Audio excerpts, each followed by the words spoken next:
Assalamu alaikum wa rahmatullahi ta'ala wa barakatuh.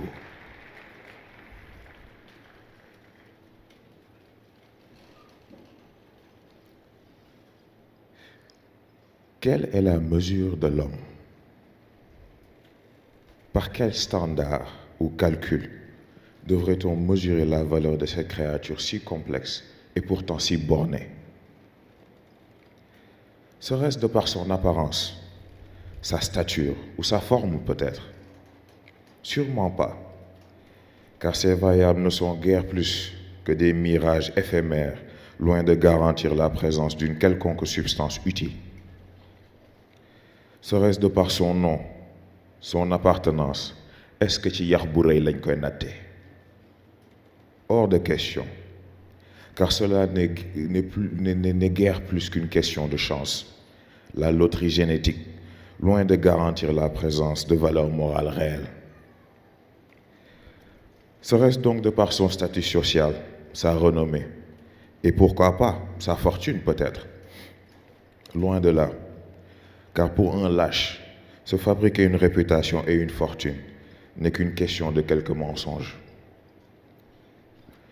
La valeur de l'homme est bien au-dessus de ces charognes qui polluent les perceptions et déchirent les cœurs.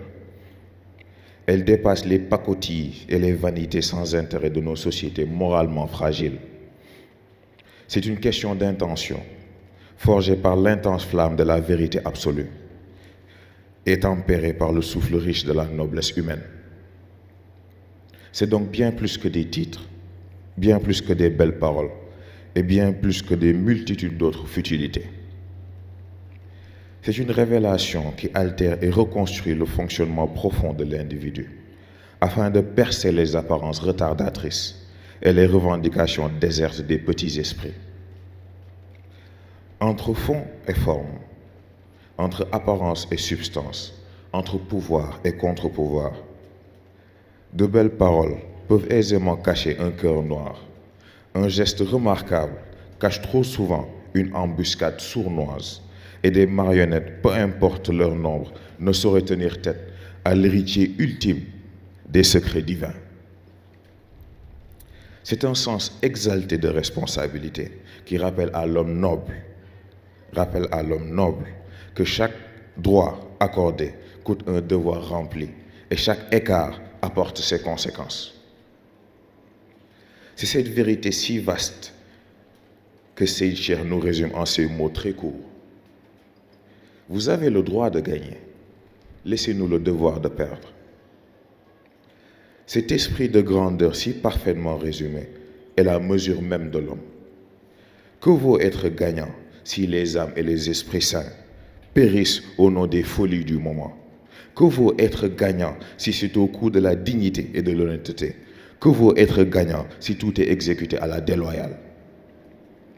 Une nuance subtile, car la victoire n'a rien à voir avec les gains et les pertes momentanées. Gagner ou perdre, c'est une question de tendance. La victoire, c'est une question d'objectif.